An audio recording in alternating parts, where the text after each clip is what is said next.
Hello, leader. Do you have highly billable people on your team? Do you ever wonder about how best to lead them and then acknowledge their contributions while also teaching them about the importance of customer and client lifetime value? Well, I've got just what you need.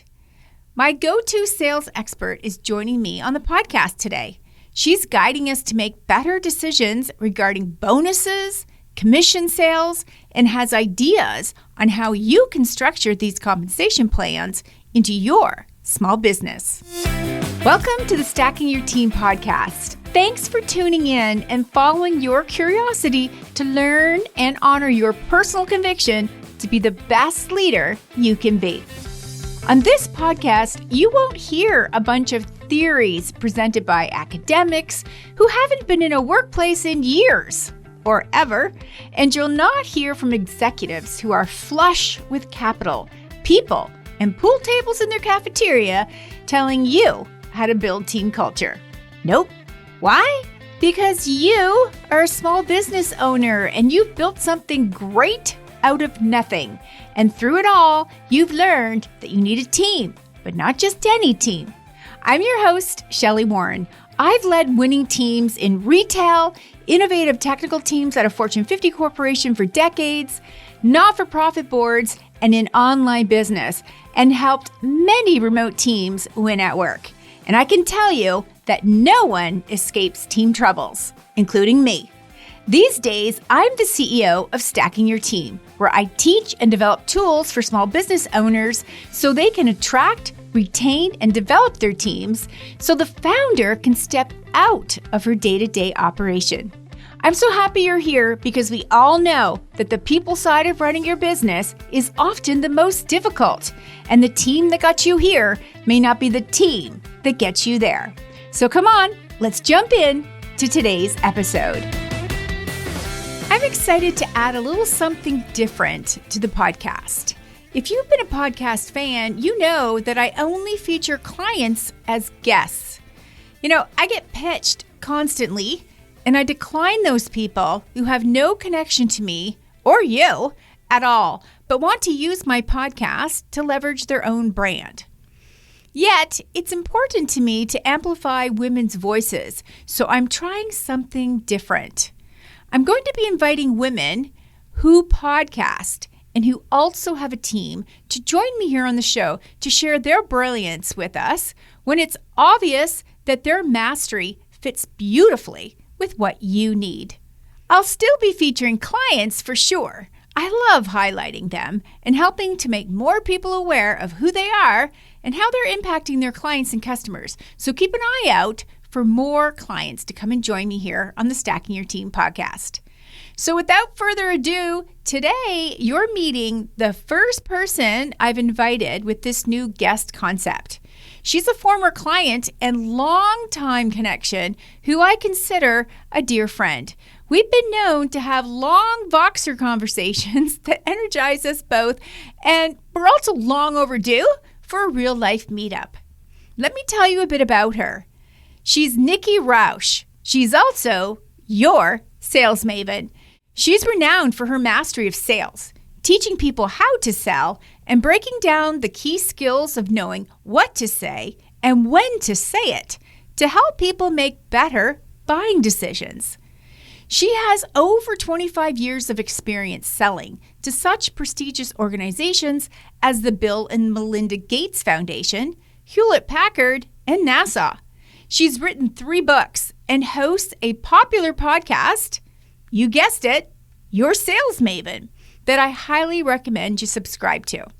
She's an incredible sales trainer. Some of my clients have hired her to help teach their team members how to sell authentically. And she hosts a great membership site where she supports people like you, those small business owners who have urgent sales questions and who are looking for stellar training. So come on, let's talk with Nikki and be sure to grab your gift from her at the end.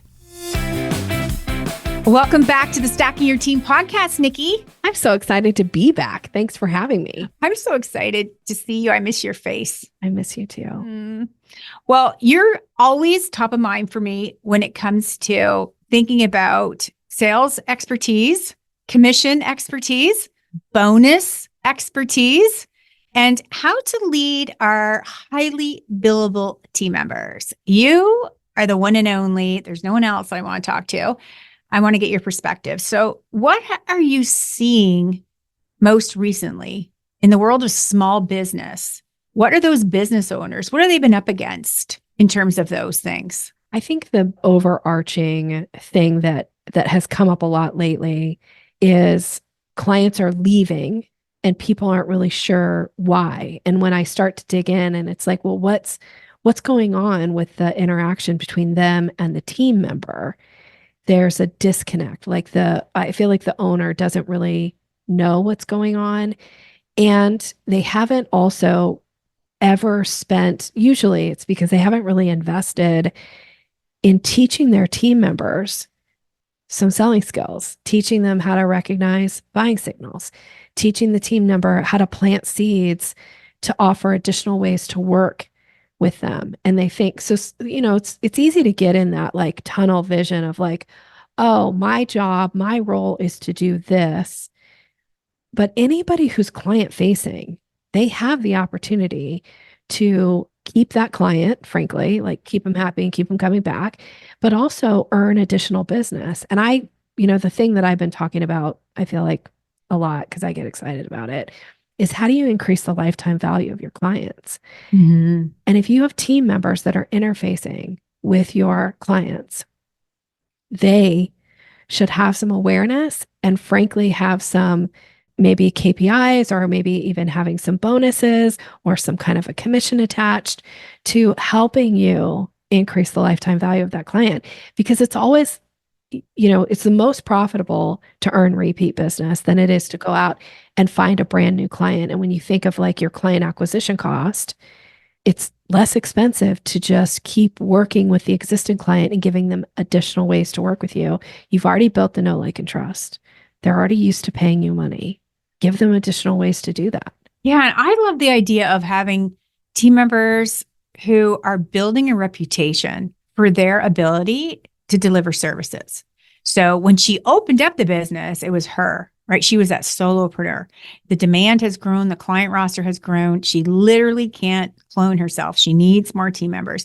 So it's how do we set those service providers up for success so that they're earning a reputation that is so complementary to the brand. And at the same time, they're rewarded for it.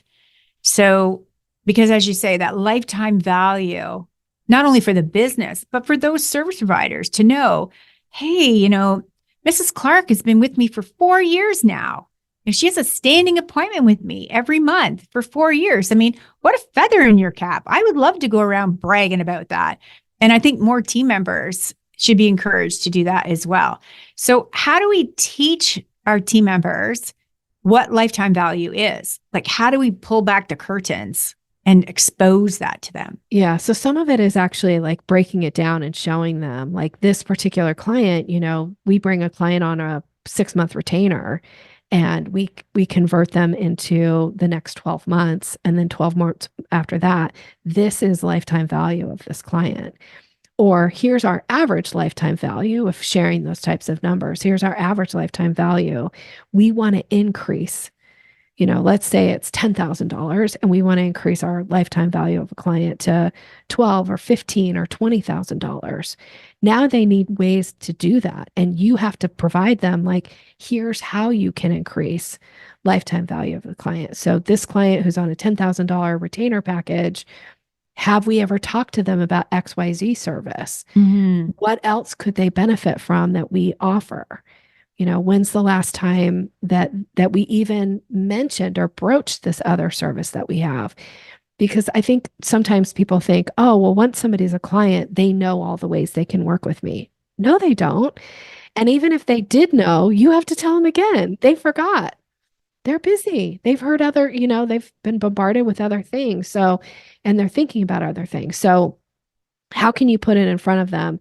And then, when it comes down to sales, like this is so my thing is you have to track what you want, the behavior that you want your people to take. So if you want them to have some kind of a sales component or to increase lifetime value of the client, then that should be regularly put in front of them and put in front of the whole team. So everybody knows where everybody's tracking, because this starts to create a little bit of that internal competition, and not in a bad way, but actually in a really like, you can make, I mean, you could make it in a bad way, but let's not. Let's make it a positive, exciting, fun thing to do and drive the behaviors. And you've got to reward the behaviors that you want.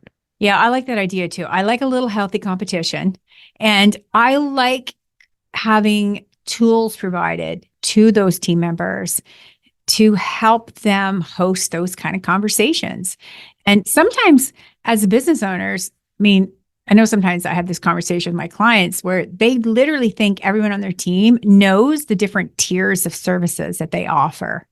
But in reality, that's unreasonable to think that every person on your team is going to know the intricate details of each one of those tiers of services that you provide, because the business has morphed over the years, and you probably narrowed down the niche that you have now versus the niche that you started with. And the team members have all changed. So I know team members love to be able to have, whether it's a one pager or some sort of booklet or some sort of pamphlet, they can literally give to a client to facilitate that, because it really is a sales conversation. But how do we make it not feel like a sales conversation? How do we make it feel like more like, oh my gosh, she's really looking out for me. Like she's noticed that my law firm has changed over the last year. She's seeing what we now need in order to stay viable. And now she's going to offer those additional services to me in a really nice way that's packaged. You know, the outline is there for them.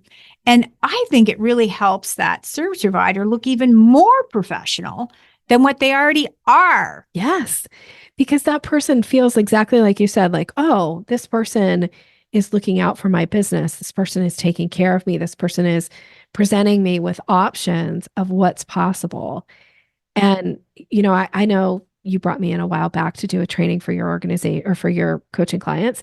One of them ended up hiring me to come in and teach her team some of the things that I learned on and, or taught to your group, which was how to create curiosity, how to plant seeds, and actually give them some language. And not that they have to read it like a script so they sound like a robot, but just show them the structure of how do you have that conversation in a way that does actually feel really good to the client and to the person who's having it.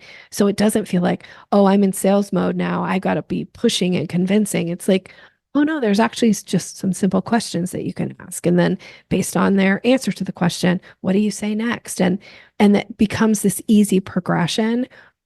But don't ever assume that your team members know how to do that. People get trained to do it.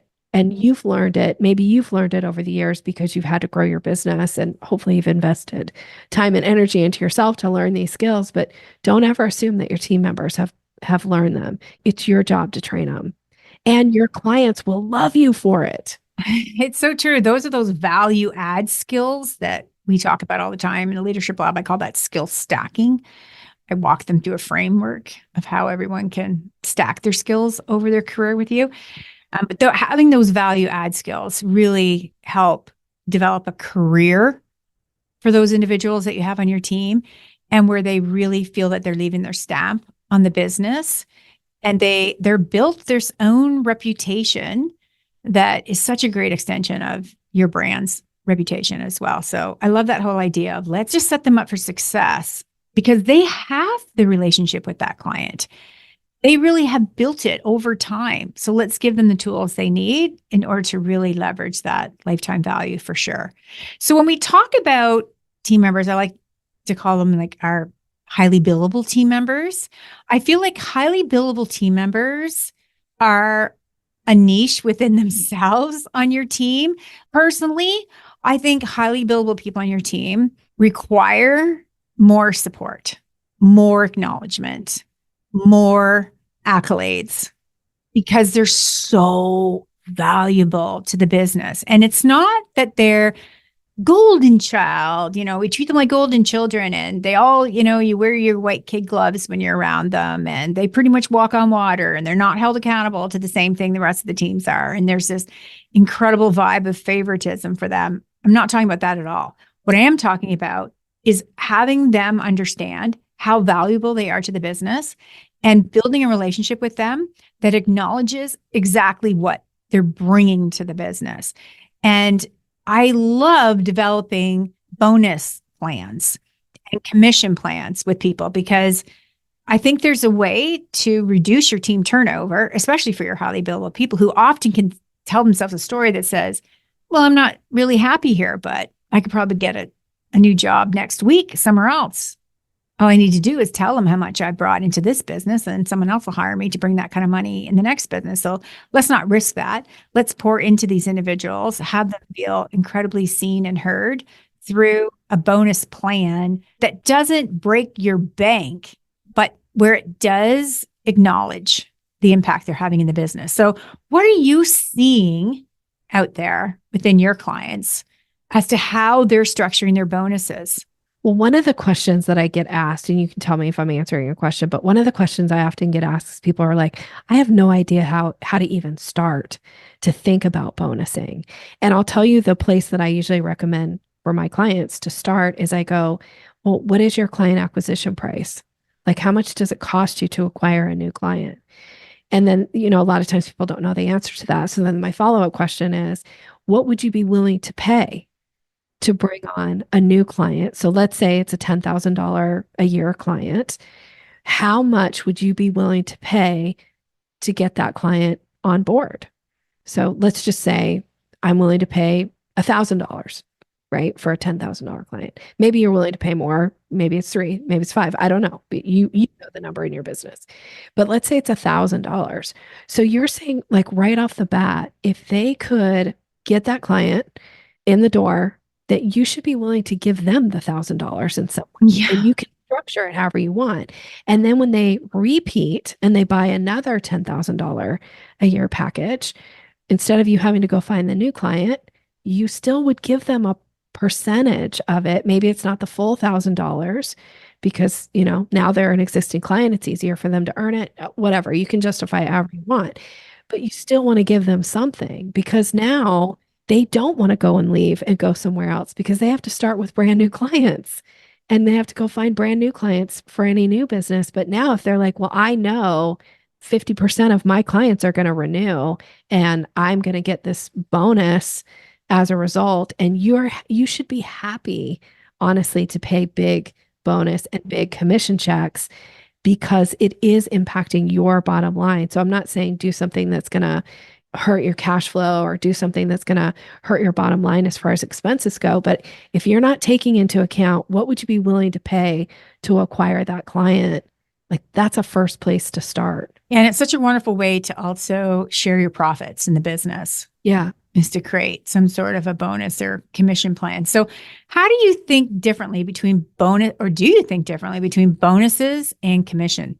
I do think differently, I guess, about a bonus versus a commission. I think a bonus isn't always tied necessarily to the actions that you want people to take, although I think it should be tied to the actions that you want them to take. And then the bonus is based on, they've met all their KPIs or they've, however you've decided to do this.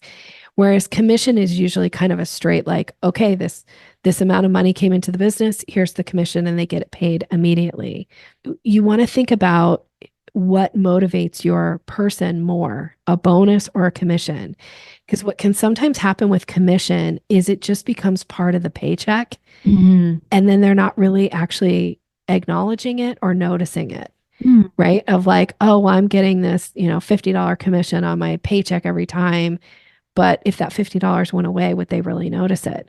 Well, if it's $50 and however many times they're being paid, let's just say for math's sake, they're being paid twice a month, like 2 paychecks, $50. So it's $100 a month. That's a $1,200 bonus. Somebody would notice that. That versus the $50 every. Yeah. The other thing, when I think about commission, the watch out, like the kind of like the red flags that go off for me, are sometimes team members can get caught up in the quantity of people that they're selling to, like the versus the quality, right? So it's kind of like a pencil whip attitude. It's that whole idea like, well, I brought in 20 new clients this quarter. But did they stay? Were they successful? Did they bring any referrals with them? Were we able to upsell to them? Did they renew? Right. I think those additional activities require, like, in my mind, that's what warrants the bonuses. Whereas a commission is strictly based on how many individuals did we get in here? Yeah, I would totally agree there. And then it comes down to the whole team to deliver and keep them in, because a lot of people start stuff, but they don't finish it. And a business can't handle that. Not a small business can't handle that kind of turnover where people are starting and stopping, starting and stopping. Right. So I do love that concept of where you're thinking about like what behaviors do we want to drive and then what do we reward? Because what you might do is you might actually have a smaller commission or bonus when the client comes in the first time, but it's the renewal where they get the bigger chunk of money, right? Because now your overhead cost is less because you've kind of done that up front of onboarding somebody. So yeah, you can look at it and structure it any way you want, but what you really want to think about is what is the behavior that you want your client to take? What's the behavior you want your high paying individual or your, what did you call it? Highly billable team members. Highly billable. Thank you. Your highly billable team members. What are the behaviors that you want them to take? And again, I do think that it's super important. I'm gonna say this again because it will make a difference in how people respond. Is not only do you pay for the behaviors that you want, you track them and you put them in front of people often. So I learned this from, managing sales teams in my career and managing promotions and contests and things like that, that the more often I would show results and where people were tracking, the bigger the traction we'd get. As a matter of fact, I just finished I have a group coaching program. It's called the Sales Maven Society. And every year we do member appreciation for the whole month. Now, when I started it, I was just like giving out prizes and, acknowledging people and trying to make it fun for them. But then I thought, well, I'm going to apply my sales brain to it. And I started giving points to drive behavior, the things I wanted my group members to actually do because it would make an impact for them as far as the results that they got. It would build community. We just finished it at the end of this last month. And and it's my second year of giving points. I cannot tell you the engagement that happened as a result of people getting points. And not only do they get points, but I was putting the points in front of them at least twice a week. They would see where they were tracking in relation to everybody else. So people were trying to like beat the person ahead of them. So it's not always that you're trying to be the number one spot. Sometimes you're just trying to be, I don't want to be number 7 on the team. I want to be number 6, right? And so it drives everybody's behavior up, but you've got to put it in front of them all the time. And then what was the reward for the points? Yeah, so there was a couple things that happened. If you got points in 4 categories, you got entered into a raffle. If you got over 100 points, regardless of how you earn them, there was a different raffle for some different prizes. And then at the end, I actually gave every single person a gift certificate. I'm putting quotes around that for the podcast listeners, a gift certificate worth the value of their points. Yeah. And they could then use those gift certificates to redeem services with me. Yeah. Like I have a private coaching program, and she was able to apply $600 towards that coaching program, which was a huge savings for her. Sure it is. Yeah. Oh, I love all these ideas. And for me, it's great because guess why? It's increasing the lifetime value of my client. I love the whole notion of educating those highly billable people as to where are they adding value into the business and how can they continue to keep doing that in such a way that feels great for them. It's not a hardship for them. It actually helps them with their own form of identity within the team. And then I love having them become your lead trainers. I love having them over time. What I've seen anyways with highly billable people is typically over time, they know more about your ideal client than the CEO does. Oh, of course, because they're in that day to day, like working with those people. They're hearing their feedback. They're hearing their questions. One of the things I was going to say, and you said it now, is that's another way to retain your people long term is because their identity starts to become wrapped in who they are on your team and who they are to your clients. Yeah. So why would they want to leave when there's this identity piece of that?